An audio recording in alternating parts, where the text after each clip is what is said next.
Good morning all dear friends. আজকে আমি কি রান্না করেছি তা আজকে আমি আপনাদের সঙ্গে ভিডিওটা শেয়ার করছি। এতদিন শেয়ার করতে পারিনি, কদিন অফ ছিল। তো ডাল ভাজা তো এমনিতেই হয় আমার বাড়িতে, আপনাদের বলি আমি, ওটা করতেই হয় কম্পালসারি। আর মাংস তো করেছি, জাস্ট মাংস আপনাদের সঙ্গে আগে শেয়ার করেছি। তা আজকে আমি মাছের ডিমের বড়া রান্না করছি, তাই আপনাদের সঙ্গে রেসিপিটা शेयर करছি।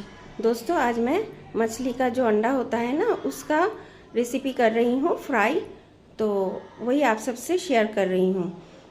সবাই জানে রান্না করতে, জাস্ট আমি করেছি বলে তার জন্য আপনাদের সঙ্গে ভিডিওটা শেয়ার করেছি বন্ধুরা। তো বলবেন কমেন্টসে লিখে কিরম হয়। যখন আমি এই ভিডিওটা পোস্ট করব তখন দুপুর হয়ে যাবে। আমার তো আপনারা জানেনই সকালে রান্নার আমি কদিন আবার লাইভটা করতেও পাচ্ছি না, তো আবার করব। তো এখন টাইম হয়ে উঠছে না, তার জন্য আপনাদের সঙ্গে ভিডিওটা শেয়ার করলাম। তো good afternoon all dear friends. আমি সকালে রান্না করি তো গুড মর্নিং, বাট যখন আমি এটা পোস্ট করব তার জন্য good afternoon all dear friends. এই দেখো বন্ধুরা, আজকে আমি দুপুরে অনেকদিন পর আবার আপনাদের কাছে দুপুরে কি লাঞ্চ হচ্ছে আজকে আমার, তাই শেয়ার করছি। তো আজকে আমি নিয়ম মতো যেটা ডাল ভাজা ওগুলি তো থাকছে, আর মাংস রান্না হচ্ছে। মাংসটাকে তো আপনাকে সবসময় দেখাই। তো আজকে আমি এই যে এইটা দেখাচ্ছি মাছের ডিম। এই যে মাছের ডিম, এই মাছের ডিমটাকে এবার একটু ভালো করে ধুয়ে নেবো। ভালো করে ধুয়ে একদম সব পেঁয়াজ টিয়াজ দিয়ে আবার ভালো করে মাখিয়ে বড়া করে ভাজবো। এই দেখুন ফ্রেন্ডস, দুটো পেঁয়াজ, এটাকে কাট করব, ছোট্ট করব। এটা ধনে পাতা আর কাঁচা লঙ্কা সব কুচাবো। এই দেখুন কাঁচা লঙ্কা, ধনে পাতা আর পেঁয়াজ কুচানো হয়ে গেছে। আর এই সব মশলা দেব।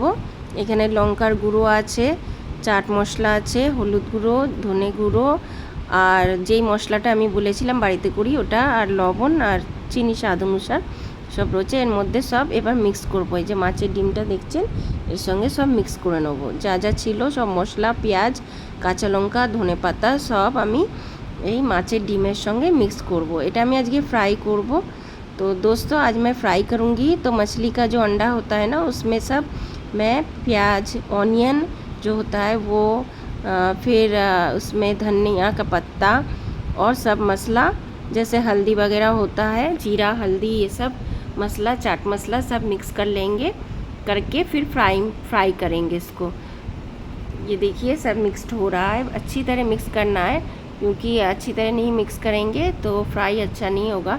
ভালো করে মিক্স করতে হবে। ভালো করে আমি মিক্স করে নিচ্ছি, তারপরে একটুখানি রেখে দিতে হবে মিক্স করে, যাতে মশলাটা ভালো করে ঢুকে যায়। আধ ঘন্টা একটু রেখে দেবেন। এই দেখুন এবার আমি এটাকে ফ্রাই করব। তেলটা গরম বসিয়েছি, এই যে তেলটা গরম হয়ে গেছে।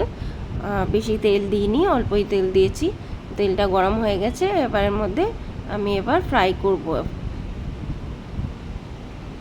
এই দেখুন আমার तेलटा गरम हो गए। एबार देखिए दोस्तों, तेल गरम हो गया है। इस बार मैं फ्राई करूँगी। ये देखिए छोटा छोटा करके फ्राई करूँगी। और ये ना जब गैस में करेंगे थोड़ा पीछे हट जाना, क्योंकि ये फ्राई करने के बाद बहुत तेल छिटकता है, इसलिए যখন আপনারা এটা করবেন মাছের ডিমটা, আপনারা জানেনই তাও আমি বলছি, যখনই করবেন একটুখানি সরে দাঁড়াবেন, কেন মাছের তেলটা ফুটতে শুরু করে।